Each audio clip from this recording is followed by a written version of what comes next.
Hey gents, ഇന്നത്തേതാണെങ്കിൽ ഒരു get ready with me ആണ്. ട്രെയിനകത്തിരുന്ന് ചെയ്യേണ്ടത് കൊണ്ട് തന്നെ ഞാനാണെങ്കിൽ ഭയങ്കര എക്സൈറ്റഡുവാണ്. അപ്പം 2 സൺസ്ക്രീൻ ഉണ്ടായിരുന്നു. അതിനകത്ത് നമ്മൾ ഡോക്ടർ ഷത്താണ് തിരഞ്ഞെടുത്തിരിക്കുന്നത്. അങ്ങനെ സൺസ്ക്രീനൊക്കെ ഇട്ടിട്ട് ആദ്യമേ തന്നെ മുടി അങ്ങോട്ട് കെട്ടിവെച്ച്, കാരണം ഇത് വന്ന് ഫ്രണ്ടിൽ ഇങ്ങനെ വീണ് കിടക്കാൻ നമുക്ക് ബാക്കി മേക്കപ്പ് ചെയ്യാനായിട്ടൊരു ചെറിയ ബുദ്ധിമുട്ട്. പൗഡർ എടുത്ത് കൊട്ടിയത് പറന്ന് ആദ്യം എൻ്റെ മൂക്കിലോട്ട് പോയി. ഇപ്പം ഞാൻ പൗഡർ ഇടുമ്പോഴത്തേക്ക് ട്രെയിനകത്തുള്ള എല്ലാവരും എന്നെ ഒരുമാതിരി നോക്കുമായിരുന്നു. ആ പുറകെ നിൽക്കുന്ന പച്ച ഷർട്ടിട്ട ചേട്ടനൊക്കെ എന്നെ തന്നെ എന്ത് വഴിക്ക് വെച്ച് കാണിക്കുന്നു എന്നുള്ള രീതിയിൽ.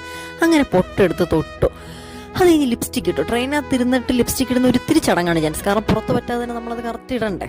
അങ്ങനെ ലിപ്സ്റ്റിക് ഇട്ടു. ആ ലിപ്സ്റ്റിക് കൊണ്ട് തന്നെ ബ്ലഷും വെച്ചു, പിന്നെ കണ്ണു എഴുതി.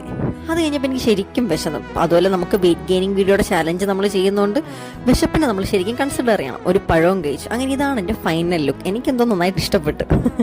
അങ്ങനെ ട്രെയിൻ ഇറങ്ങി റെയിൽവേ സ്റ്റേഷൻ എത്തി. ഇനി ഞാൻ ബ്രേക്ക്ഫാസ്റ്റ് കഴിക്കാൻ വേണ്ടി പോവാം. അപ്പം ഞാൻ ആക്ച്വലി ഇത് ട്രിവാൻഡ്രത്ത് പോയതാ. എന്തിനാ പോയെന്നുള്ള നാളത്തെ വീഡിയോയിൽ വരും.